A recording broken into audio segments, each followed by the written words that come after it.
کا زمانہ غلامی کا آ گیا، انگریز حکمران ہو گئے 1857 سے لے کر 1947 تک، لیکن سوچ اور فکر دیکھیے کہ وہ جو 1000 سال تک حکومت کی ہے ہندوستان پر، وہ حکمرانی بھول گئے اور یہ 90 سال کی غلامی کو یاد رکھتے ہوئے غلام بن چکے ہیں، اور اب بھی ہماری سوچ وہی غلامانہ ہے، وہی پستی والی اور احساس کمتری کی سوچ ہے۔ اپنی زبان، اپنا ادب، اپنا کلچر، اپنی ثقافت، اپنی روایات، اپنی تہذیب، اپنا تمدن، اس کو کمتر سمجھتے ہیں، اور اغیار کی روایات، ان کے تہذیب، تمدن اور ان کی باتوں، ان کی زبان اور ان کی چیزوں کو اعلیٰ اور عرفہ سمجھتے ہیں۔ اسی لیے اپنے تہوار مناتے ہوئے شرم آتی ہے، اور ان کے تہوار جوش و خروش، ولولے اور اس نام سے منائے جاتے ہیں کہ ان کے تہوار منائیں گے تو شاید لوگ ہمیں بڑا سمجھیں گے، اونچا سمجھیں گے، لوگ ہمیں تعلیم یافتہ اور اچھا سمجھیں گے۔ بہت سارے لوگ، کل عیسائیوں کا مذہبی تہوار گزرا ہے جس کو کرسمس کہتے ہیں، اسلام میں منانے کی ممانعت ہے، جو ان کے عقائد اور نظریات کے مطابق جو کرسمس وہ کرتے ہیں وہ منع ہے، لیکن بہت سارے وہ لوگ جن کو عید میلاد النبی پر مسئلہ ہوتا تھا، انہوں نے کل کرسمس منائی ہے، انہوں نے کل کرسمس کے تہوار اور سارے معاملات کیے ہیں۔ وجہ یہ ہے احساس کمتری میں مبتلا ہیں، ہم اس رب کی بارگاہ میں لو نہیں لگاتے، ہم اس رب کی بارگاہ میں جاتے نہیں ہیں جو سب سے بلند و بالا ہے، جو سب سے اعلیٰ اور عرفہ ہے۔ ہم ان لوگوں کی طرف نظر کرتے ہیں تو اپنے آپ کو مزید کمتر سمجھنا شروع کر دیتے ہیں۔ اگر ہم اس رب سے لو لگا لیں تو اللہ تعالیٰ کا تو وعدہ ہے کہ اللہ تعالیٰ کم من فئۃ قلیلۃ غلبت فئۃ کثیرۃ باذن اللہ، کہ تھوڑے لوگوں کو اللہ تعالیٰ اپنے اذن سے، اپنے حکم سے، اپنے ارادے اور مشیت سے زیادہ لوگوں پر بھی غالب کر دیتا ہے۔ بس وجہ یہ ہے، سبب یہ ہے کہ اس رب کے ساتھ کوئی لو لگا لے، کوئی اس کی بارگاہ میں جانے کی تیاری تو کرے۔ ایک بزرگ تھے، وہ حضرت رابعہ بصریہ کے پاس آئے، آ کر کہنے لگے، اے رابعہ، مجھ سے کچھ درہم لے لو، کچھ دینار لے لو، صبح شام آپ کا رب کی بارگاہ میں گزرتا ہے، صبح شام سجدے، رکوع، دن میں روزے، رات کو قیام اللیل، اور نہ جانے کیا کیا عبادات اور ریاضات، تلاوت قرآن، دین سیکھنے اور سکھانے میں ہی صبح و شام مشغول رہتی ہیں، کچھ درہم مجھ سے لے لیں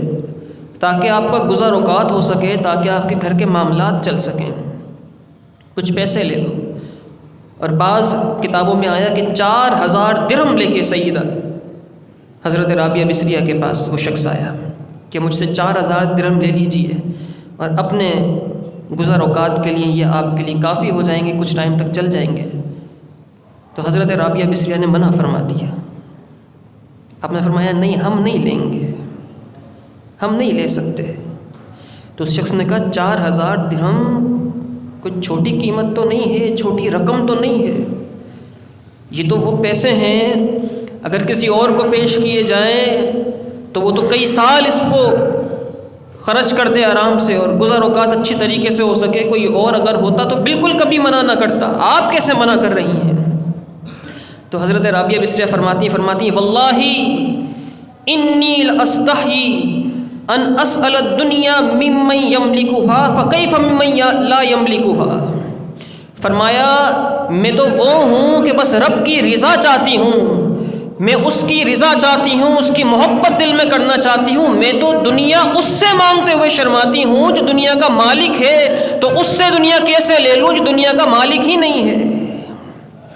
جو مالک ہی نہیں ہے دنیا کا، اس سے 4000 درہم لے لوں؟ میں تو رب سے بھی دنیا نہیں مانگتی، میں تو کہتی ہوں اپنی محبت دے دے بس۔ واللہ انی لاستحی ان اسأل الدنیا ممن یملکها فکیف ممن لا یملکها، فرمایا میں تو اس سے مانگتے ہوئے شرماتی ہوں جو دنیا کا مالک ہے، تو اس سے کیسے لے لوں جو مالک ہی نہیں ہے، دنیا کی ملکیت ہی نہیں رکھتا۔ تو رب ذوالجلال کی محبت، اس کا ارادہ کریں، اس رب کی رضا چاہنے کے لیے اپنے صبح و شام کو ٹٹولیں، دیکھیے کہ یہ سال کس طرح گزرا۔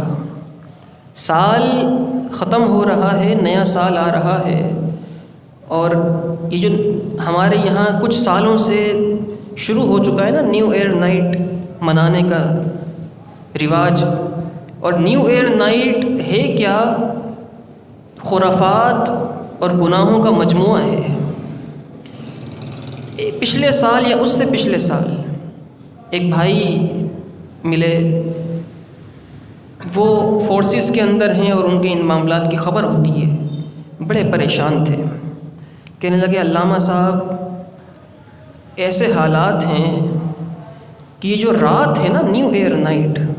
سب سے زیادہ شراب اس رات میں بیچی جاتی ہے اور پی جاتی ہے۔ وہ اس شہر کے حالات بتا رہے تھے، نہ جانے کس طرف جا رہے ہیں، فائرنگز ہوتی ہیں، ہوائی فائر ہوتے ہیں، اور نہ جانے کیسے کیسے گناہ ہوتے ہیں۔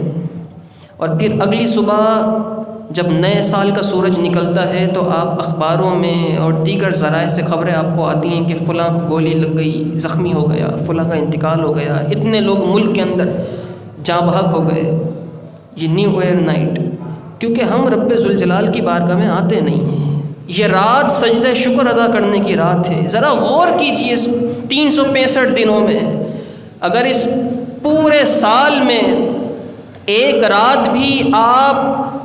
کو رب ذوالجلال نے بھوکے پیٹ سلایا نہیں ہے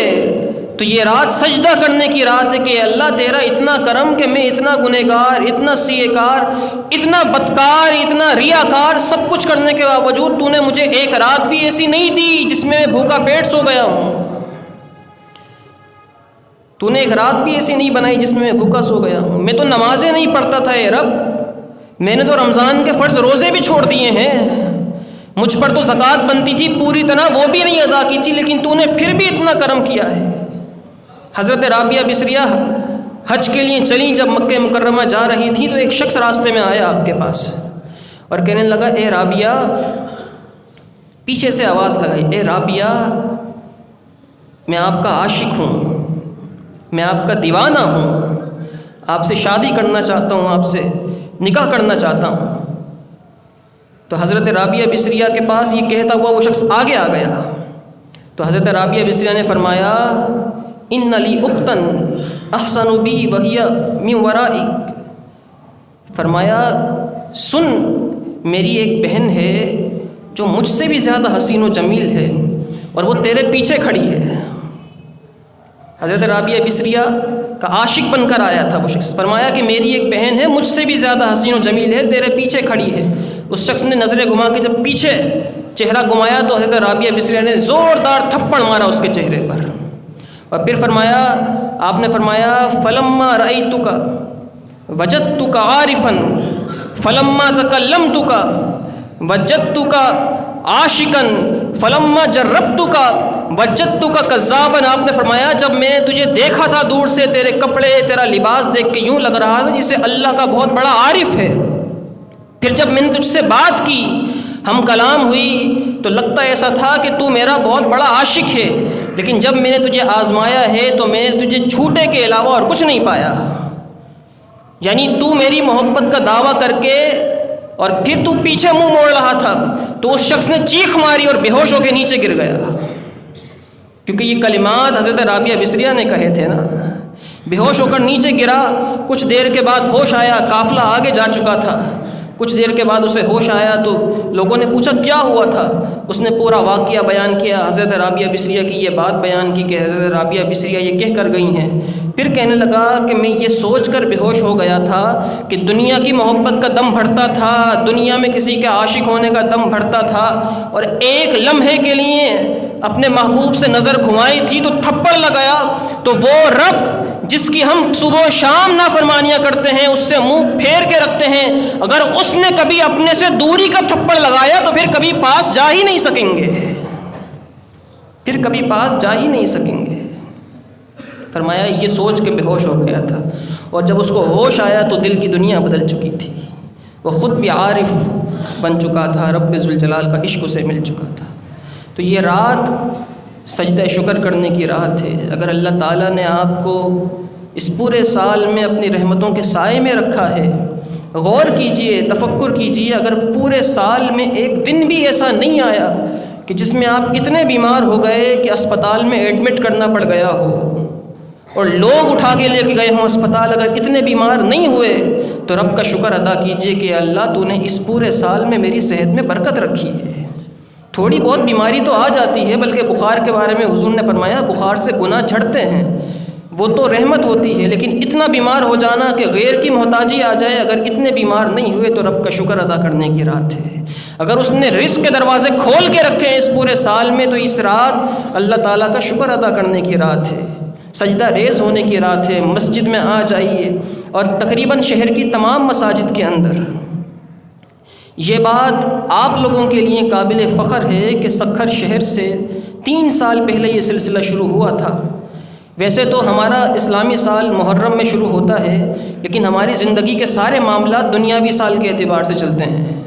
بچوں کی پیدائش سے لے کر اسکول میں داخلہ، ان کی تعلیم، ان کی شادی، بلکہ سویم چہلم، یہ سارے معاملات اسلامی تاریخ کسی کو یاد ہو کہ نہ ہو، یہ دنیا کی تاریخ کے اعتبار سے معاملات چلتے ہیں۔ تو یہ 3 سال پہلے شروع ہوا تھا سلسلہ کہ ہر مسجد کے اندر 31 دسمبر کو رات 11:15 بجے سے لے کے 12:15 بجے تک درود و سلام بیٹھ کے پڑھا جاتا تھا، اور یہ سلسلہ شہر سکھر سے نکلا، کراچی پہنچا، اور پھر اب پاکستان سے باہر بھی یہ سلسلہ شروع ہو چکا ہے۔ تو پچھلے 3 سالوں کی طرح اس سال بھی انشاءاللہ تعالی شہر سکھر کی تمام مساجد میں تقریباً یہ معمولات ہوں گے۔ آپ مسجد میں آئیے، درود و سلام پڑھیے، قصیدہ بردہ شریف پڑھیے، ہو سکے تو نوافل کا اہتمام کیجیے، اللہ تعالیٰ سے گزشتہ گناہوں پر معافی طلب کیجیے، آنے والے سالوں میں اس سے رحمت اور برکت کا سوال کیجیے۔ وہ رحیم ہے، وہ کریم ہے، اپنی خیر و برکت کے دروازے ضرور کھول دے گا۔ آخر میں ایک ضروری اعلان اور آپ لوگوں سے اپیل ہے، توجہ دلانا چاہتے ہیں کہ بحمد اللہ تعالیٰ آپ کی یہ مسجد، برکاتی مسجد سکھر، یوں تو ویسے ہی سکھر شہر میں مشہور ہے اور اب سکھر کے علاوہ پاکستان بھر میں مشہور ہو چکی ہے۔ تو اس مسجد کی تزئین و آرائش کے لیے ہم انشاءاللہ تعالیٰ عن قریب مسجد میں رنگ و روغن کا کام شروع کرنے جا رہے ہیں۔ تو آپ لوگوں کے تعاون کی ضرورت ہوگی۔ آپ لوگ مسجد کی انتظامیہ سے، ہمارے آصف بھائی ہیں، ہمارے شفیق بھائی ہیں، جامع رسولی مسجد ٹکر کے امام صاحب ہیں مولانا رضوان خان قادری صاحب، ان سے رابطہ کیجیے، ہم سے رابطہ کیجیے، امام صاحب سے، اور اس کار خیر میں حصہ ملائیے۔ ہم جب دیتے ہیں اللہ کی راہ میں، نبی پاک صلی اللہ علیہ وسلم نے ارشاد فرمایا صدقے سے مال کم نہیں ہوتا بلکہ بڑھتا ہے۔ کہ حضور نے ارشاد فرمایا تھا صدقے سے مال کم نہیں ہوتا، بڑھتا ہے۔ حضرت مفتی احمد یار خان نعیمی علیہ رحمہ سے کسی نے اس حدیث کی تشریح پوچھی کہ اس حدیث کی تشریح کیا ہے، اس حدیث کی شرح کیا ہے، ایکسپلینیشن، ایگزیگریشن کیا ہے اس حدیث کی؟ تو آپ نے فرمایا اس کی آسان ترین شرح یہ ہے کہ کسان کو دیکھو، وہ بیجوں سے بھری ہوئی بوری لاتا ہے اور زمین میں بیج بونا شروع کرتا ہے۔ بظاہر اس کے یہ بیج زمین میں ڈلتے چلے جاتے ہیں، بیجوں کی اس کی بوری ختم ہو جاتی ہے، لیکن پھر کچھ وقت کے بعد ان بیجوں سے درخت نکل آتے ہیں، پودے نکلتے ہیں، درخت بنتے ہیں، اور ہر درخت پر ہزاروں پھل اگتے ہیں، اور ہر پھل کے اندر ہزاروں بیج ہوتے ہیں۔ فرمایا جو ڈالے تھے ایک بیج کے بدلے میں اللہ تعالیٰ ایک درخت اگاتا ہے، اس سے ہزاروں بیج پھر عطا فرما دیتا ہے۔ فرمائیں اس حدیث کا مطلب یہ ہے جو تم نے صدقہ دیا تھا، وہ زمین میں بیج ڈالا تھا، اور جو رب کا انعام ملتا ہے وہ درختوں پر لگے ہوئے پھلوں کے اندر بیج ہوتے ہیں۔ تو اللہ تعالیٰ ہم سب کے مال اور رزق میں برکتیں عطا فرمائے، مسجد کے ساتھ تعاون کرنے کی توفیق عطا فرمائے۔ وآخر دعوانا الحمدللہ۔